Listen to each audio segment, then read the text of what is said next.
Hello hi welcome back to my channel Khushi Edison blogs. ಎಲ್ಲರೂ ಹೇಗಿದ್ದೀರಾ? ನಾನಂತೂ ತುಂಬ ಚೆನ್ನಾಗಿದ್ದೀನಿ. ನೀವು ಕೂಡ ತುಂಬ ಚೆನ್ನಾಗಿದ್ದೀರಾ ಅಂತ ಅಂದ್ಕೊಳ್ತಿದ್ದೀನಿ.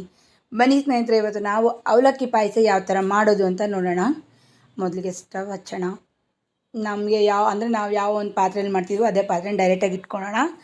ಇಲ್ಲೊಂದು 1/2 ಲೀಟರಷ್ಟು ಹಾಲು, ನಾನು ಇನ್ನೂ ಒಂದು ಸ್ವಲ್ಪ ಸೇರಿಸ್ತೀನಿ ಹಾಲು. ಇದೊಂದು ಸ್ವಲ್ಪ ಕುದಿ ಬರಲಿ. ನೀವು ಎಲ್ಲೂ ನೀರೇನು ಸೇರ್ಸೋಕ್ಕೆ ಹೋಗ್ಬೇಡಿ. ನಾವು ಎಷ್ಟಾದರೂ ಒಂದು ಸ್ವಲ್ಪ ಮಾಡಿದ್ರೂ ಪರವಾಗಿಲ್ಲ, ಬರೀ ಹಾಲಲ್ಲೇ ಮಾಡಿದ್ರೆ ಆ ಟೇಸ್ಟ್ ಇನ್ನಷ್ಟು ರುಚಿ ಇರುತ್ತೆ. ಈಗ ನೆನೆಸಿದಂತಹ ಅವಲಕ್ಕಿ ಅಂದರೆ ತೊಳೆದು ಒಂದು 2 ನಿಮಿಷ ನೆನೆಸಿದ್ದಷ್ಟೇ. ಒಂದು ಕುದಿ ಬಂತಲ್ವ, ಈಗ ಈ ಹಾಲಲ್ಲಿ ಈ ಅವಲಕ್ಕಿನ ಹಾಕ್ಕೊಳ್ಳೋಣ. ಈ ಹಾಲಲ್ಲೇ ಈ ಅವಲಕ್ಕಿನ ಬೇಯಿಸ್ಕೋಬೇಕು. ತುಂಬ ಬೇಗನೆ ಬೆಂದೋಗುತ್ತೆ, ತುಂಬ ಏನು ಟೈಮ್ ಏನು ತಗೊಳ್ಳಲ್ಲ.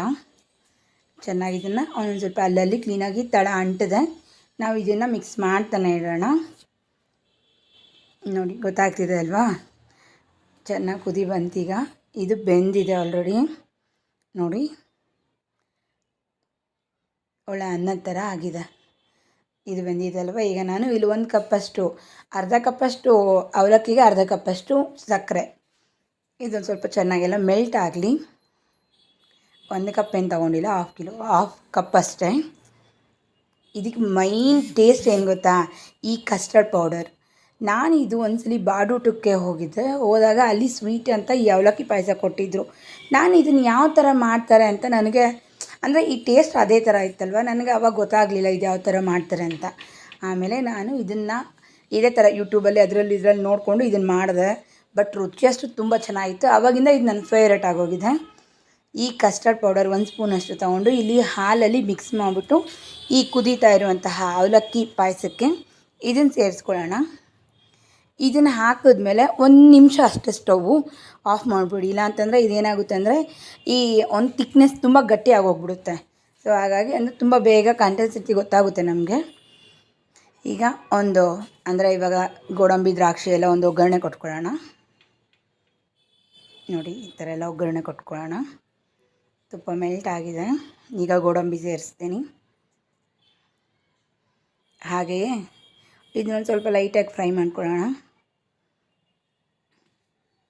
ನಿಜವಾಗ್ಲೂ ರೀ, ಒಳ್ಳೆ ನಾವು ನಮ್ಮಮ್ಮ ಅವರೆಲ್ಲ ಗಿಣ್ಣು ಮಾಡ್ತಾರಲ್ವ, ಆ ಥರ ಇತ್ತು ಈ ಅವಲಕ್ಕಿ ಪಾಯಸ. ತುಂಬ ಟೇಸ್ಟಿಯಾಗಿತ್ತು. ಒಂದ್ಸಲಿ ನೀವು ಕೂಡ ತುಂಬ ಚೆನ್ನಾಗಿರುತ್ತೆ. ಟ್ರೈ ಮಾಡಿ ತಿಂದು ನೋಡಿ ಅದು ಯಾವ ಥರ ಬಂತು ಅಂತ ನೀವು ನನ್ನ ಕಮೆಂಟ್ ಸೆಕ್ಷನಲ್ಲಿ ಹೇಳಿ. ಇಲ್ಲಿ ದ್ರಾಕ್ಷಿ ಗೋಡಂಬಿ ಹುರ್ಕೊಂಡಿದ್ದಾಯ್ತಲ್ವ, ಇದನ್ನು ನಾವು ಪಾಯಸಕ್ಕೆ ಹಾಕ್ಕೊಳ್ಳೋಣ. ಇನ್ನು ಪಾಯಸಕ್ಕೆ ಸೇರಿಸ್ಕೊಳ್ಳೋಣ. ಈಗ ನಾನಿಲ್ಲಿ ಸೇರಿಸಿದೆಲ್ಲ ಮಿಕ್ಸ್ ಮಾಡೋ ಒಳಗಡೆ ನೀವು please like and share and subscribe to my channel. ನೋಡಿ ಎಷ್ಟೊಂದು ತಿಕ್ಕಾಗಿ ಎಷ್ಟೊಂದು ಕ್ಲೀನಾಗಿ ಆಗಿದೆ. ಇದು ತಣ್ಣಕ್ಕೆ ಆದಮೇಲೂ ಇಷ್ಟೇ ಒಂದು ತಿಕ್ನೆಸ್ಸಲ್ಲಿ ಇರುತ್ತೆ. ತುಂಬ ನೀವು ಕುದಿಯೋಕ್ಕೆ ಬಿಟ್ಬಿಟ್ರೆ ಅದೇನಾಗೋಗುತ್ತೆ ಅಂತಂದರೆ ಅಂದರೆ ಗಟ್ಟಿ, ಇನ್ನೂ ತುಂಬ ಗಟ್ಟಿಯಾಗೋಗ್ಬಿಡುತ್ತೆ. ನೋಡಿದ್ರೆ ಇದು ನನಗೆ ಇಲ್ಲಿ ಆರಿದ ಮೇಲೂ ಎಷ್ಟೊಂದು ಕರೆಕ್ಟಾಗೇ ಇದೆ. ತುಂಬ ಟೇಸ್ಟಿಯಾಗಿರುತ್ತೆ ರೀ. ಸಿಂಪಲಾಗಿ ಮಾಡೋದು ಯಾವಾಗಲೂ ತುಂಬ ಟೇಸ್ಟಿಯಾಗಿರುತ್ತಲ್ವಾ, ಆ ಥರ. ಬನ್ನೀಗ ಒಂದು ಸ್ವಲ್ಪ ನಾನು ಇಲಾಚಿ ಪೌಡ್ರ್ ಸೇರಿಸ್ಕೊಂಡು ಇದನ್ನೆಲ್ಲ ಕ್ಲೀನಾಗಿ ಮಿಕ್ಸ್ ಮಾಡ್ಕೊಳ್ಳೋಣ. Mix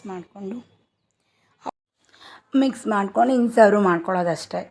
thanks for watching my video. Thank you so much. ನಿಮ್ಮ ಸಪೋರ್ಟಿಂದನೇ ನಾನು ಈ ಥರ ಇನ್ನಷ್ಟು ವೀಡಿಯೋಸ್ ಮಾಡೋದಕ್ಕಾಗ್ತಿದೆ. Thank you.